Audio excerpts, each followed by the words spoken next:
Hello நமஸ்காரம். இன்றைக்கி மடிப்பாக்கம் சுந்தரி மாமியாத்து கிச்சனில் ஒரு பூசணிக்காய் ரசம் வாங்கி பண்ணுறது எப்படிங்கிறத தான் பார்க்க போகிறோம். இந்த பூசணிக்காய் எங்கள் வீட்டு மாடியிலே காய்ச்சது. அதை வச்சு எப்படி ரசம் வாங்கி பண்ணலாம் அப்படிங்கிறத பார்க்கலாம். விதைன்னு தனியாக போடலை. இதே போல் எப்பயோ கூட்டு செய்யும்போது இந்த குப்பையெல்லாம் எடுத்து க்ரோ பேக்கில் போட்டபோது முளைச்சிருக்கு. ஒரு சின்ன கொடி தான் ஓடி இருந்தது. இதில் எங்கே பிஞ்சு வைக்க போகிறது அப்படின்னு நினச்சேன். ஒரு 5-6 பூ பூத்ததுக்கு அப்புறமா அதில் ஒரு பிஞ்சு வச்சுருந்தது. அது நல்லா அழகாக பெருசாக வந்தது. திடீர்னு ஊருக்கு போகிற வேலை வந்ததுனால சரி அதை விட்டுட்டு போனால் தண்ணி விட மாட்டா யாரும், அப்போ வீணாக போயிடும் செடிங்கிறதுனால பறிச்சுட்டேன். கொஞ்ச நாள் விட்டுருந்தா பெரிய பூசணிக்காயாக ஆயிருக்குமோ என்னவோ. இந்த ஸ்டேஜ்லேயே அது கையில் வெள்ளை வெள்ளையாக நல்ல முத்தினத்துக்கான அடையாளமாக மேலே வெள்ளையாக பூத்து இருந்தது. ஒரு சின்ன கொடி தான் இது.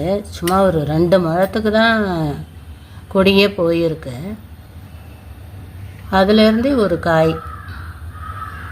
எப்படி ஒரு இயற்கை நம்மளுக்கு எவ்வளோ ஒரு ஆச்சரியமான விஷயத்தை தருது பாருங்க. நல்லா முத்திடுத்து இந்த பூசணிக்காய். ஊருக்கு போகிறதுனால எடுக்கிறேன். கையிலலாம் வெள்ளையாக இந்த சாம்பல் பூத்தா மாதிரி இருக்குனாலே முத்திடுத்துன்னு அர்த்தம். சுண்டைக்காய், பயத்தங்காய், வெந்தயக்கீரை. இன்றைக்கி நம்ம மாடி தோட்டத்தில் இவ்வளோ இருந்தது. நம்ம இப்போ இந்த மாடியில் காய்ச்ச பூசணிக்காயை வச்சு கல்யாணத்துலலாம் பண்ணுற ரசவாங்கி எப்படி பண்ணுறது அப்படின்னு பார்க்கலாம். ரசவாங்கின்னு சொல்லுவா, பிட்லைன்னு சொல்லுவா. அது எப்படி பண்ணலாங்கிறத பார்க்கலாம். இந்த பிட்லைக்கு வேர்க்கடலை தான் நான் ஊற வச்சுருக்கேன். கொண்டக்கடலையும் வேணாலும் ஊற வச்சு வேக விட்டு போட்டுக்கலாம். இப்போ இந்த ரசவாங்கிக்கு வறுத்து அரைக்கிறதுக்கு தேங்காய் 4 ஸ்பூன், கொத்தமல்லி வர 2 ஸ்பூன், ஒரு காஞ்ச மிளகா, 1 ஸ்பூன் கடலைப்பருப்பு, 1/2 ஸ்பூன் உளுத்தம்பருப்பு, 4 மிளகு, ஒரு 1/4 டீஸ்பூன் அளவுக்கு ஜீரகம். இது எல்லாத்தையும் நல்லா வறுத்துக்கணும். இப்போ ஸ்டவ்வை பற்ற வச்சுட்டு ஒரு வானல் அடுப்பில் போட்டுட்டு ஒரு டேபிள் ஸ்பூன் அளவுக்கு தேங்காய் எண்ணெய் விட்டுக்கலாம். இது தேங்காய் எண்ணெயில் வறுத்து அரைச்சி விடுறதே நல்ல வாசனையாக இருக்கும். எண்ணெய் சூடானதும் அதில் ஒரு 1/4 டீஸ்பூன் அளவுக்கு வெந்தயம், ஒரு 10 வெந்தயம் போட்டுக்கோங்க. வாசனைக்கு தான் இது. போட்டுட்டு அது நல்லா செவந்ததுக்கப்புறமா தனியா அந்த காஞ்ச மிளகா 2ஐயும் அதில் போட்டு லேசாக பிரட்டிக்கணும். ரொம்ப வறுபட வேண்டாம். 1 நிமிஷம் பிரட்டிட்டு நம்ம எடுத்து வச்சுருக்கிற கடலைப்பருப்பு, உளுத்தம்பருப்பு 2ஐயும் போட்டு அதையும் நல்லா வறுத்துக்கணும். பருப்பெல்லாம் அப்படி கொஞ்சம் செவக்கிற அளவுக்கு வறுத்துக்கணும். இந்த மிளகாயை மாத்திரம் நீங்கள் நடுவில் எடுத்து வச்சுருங்க ஒரு தட்டில். அதுலேயே இருந்ததுனாக்கா கருப்பாக ஆகிடும். அதனால் கொஞ்சம் வறுபட்டதுமே எடுத்து மிளகாயை மாத்திரம் தனியாக எடுத்து வச்சிடலாம். இந்த பருப்பெல்லாம் வறுபட்டதும் நம்ம மிளகு ஜீரகத்தை போட்டு ஒரு பிரட்டிட்டு தேங்காயை போட்டுடலாம். ரொம்ப நேரம் வறுக்க வேண்டாம், ஜீரகம் கருகிடும். அதனால் தேங்காயை போட்டுடலாம். இந்த அளவுக்கு செவக்க வறுத்துக்கோங்க. அப்போ தான் நல்லா வாசனையாக இருக்கும் ரசவாங்கி.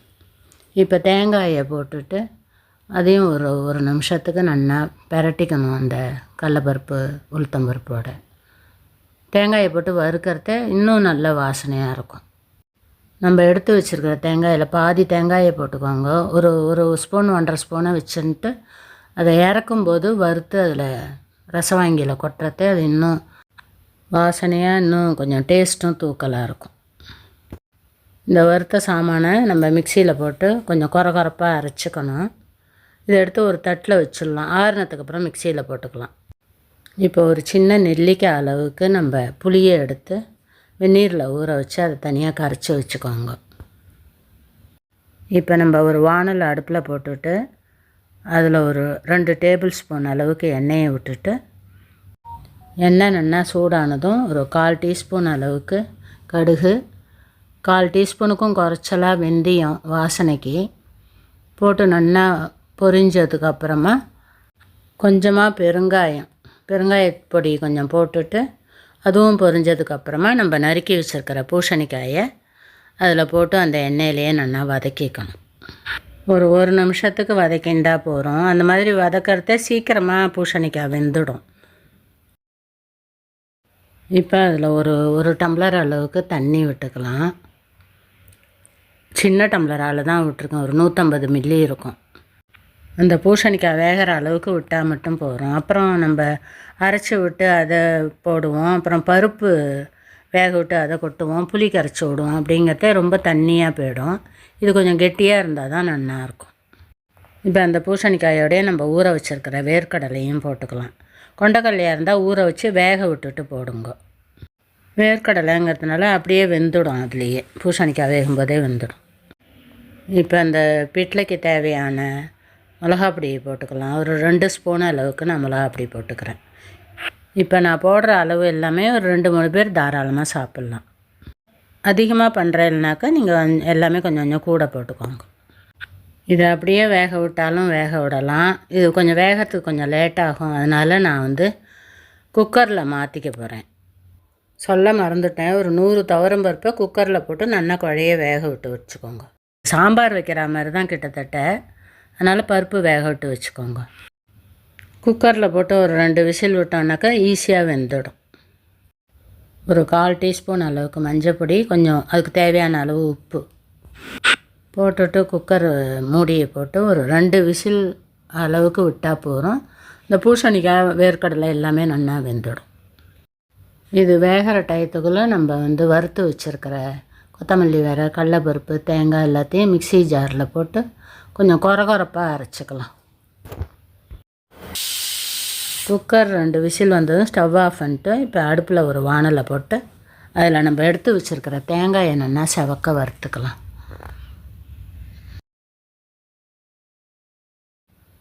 இந்த அளவுக்கு செவக்க வறுத்துண்டா தான் நல்ல வாசனையாக இருக்கும். நம்ம தேங்காய் அரைச்சி விட்றதே போகிறோம், இது மாதிரி வறுத்து போடுறதே இன்னும் நல்ல வாசனையாக டேஸ்ட்டாக இருக்கும் அந்த ரசவாங்கி. இப்போ அந்த வானல்லையே நம்ம குக்கரில் வெந்ததை எடுத்து போட்டுட்டு புளி ஊற வச்சுருந்தோம் இல்லையா, அதை கரைச்சி அதில் விட்டுட்டு ஒரு கொதி வந்ததுக்கப்புறமா நம்ம வேக வச்சுருக்கிற துவரம்பருப்பை நல்லா கரண்டியால் நல்லா மசிச்சுட்டு இந்த ரசவாங்கியில் எடுத்து போட்டுடலாம். நம்ம பூசணிக்காயில் ஒரே ஒரு டம்ளர் தண்ணி தான் விட்டோம், அதுக்கே அது நீர் காய்ங்கிறதுனால நிறைய தண்ணி விட்டுனுடும். இப்போ நம்ம பருப்பு கொட்டுறதே அப்புறம் அரைச்சி விட்டதெல்லாம் கொட்டுறோம், புளி கரைச்சி விட்றோங்கிறத ஜாஸ்தி ஆகிடும், ரொம்ப நீர்க்க போயிடும். எவ்வளோ திட்டமாக இருக்குது பாருங்க. இந்த ஸ்டேஜில் நம்ம அரைச்சி விட்டதையும் எடுத்து அதிலே கொட்டி ஒரு கொதி வந்ததும், ரொம்ப நேரம் கொதிக்க விடக்கூடாது, தேங்காய் அரைச்சி விட்டுட்டு ஒரு கொதி வந்ததும் கருவேப்பிலையை தூவிட்டு ஸ்டவ் ஆஃப் பண்ணிடலாம். இதுக்கு உருளைக்கிழங்கு காரக்கறி, கத்திரிக்காய் கறி அதெல்லாம் கூட நல்ல காம்பினேஷன். இல்லாட்டாலும் இதுலேயே நிறைய காய் பூசணிக்காய் இருக்கிறதுனால அதையே கூட தொட்டுண்டு அப்பளம் பொரிச்சுன்னு கூட சாப்பிட்டுடலாம். லாஸ்ட்டாக நம்ம வறுத்து வச்சுருக்கிற தேங்காவை அது மேலே தூவிட வேண்டியதுதான். தூவிட்டு ஒரு கலரி வேறு ஒரு பாத்திரத்தில் எடுத்து வச்சிடலாம். சூப்பரான பூசணிக்காய் ரசவாங்கி ரெடியாக எடுத்து, இது செம டேஸ்ட்டாக இருக்கும். சாத்தில் போட்டுன்னு சாப்பிட்லாம், தோசை இட்லி எல்லாத்துக்குமே நல்ல டேஸ்ட்டாக இருக்கும். நீங்களும் இது போல் செஞ்சு பார்த்துட்டு எப்படி இருந்ததுங்கிறத கமெண்ட்டில் சொல்லுங்க. லைக் பண்ணுங்க, ஷேர் பண்ணுங்க, சப்ஸ்கிரைப் பண்ணுங்க. தேங்க்யூ ஃபார் வாட்சிங்.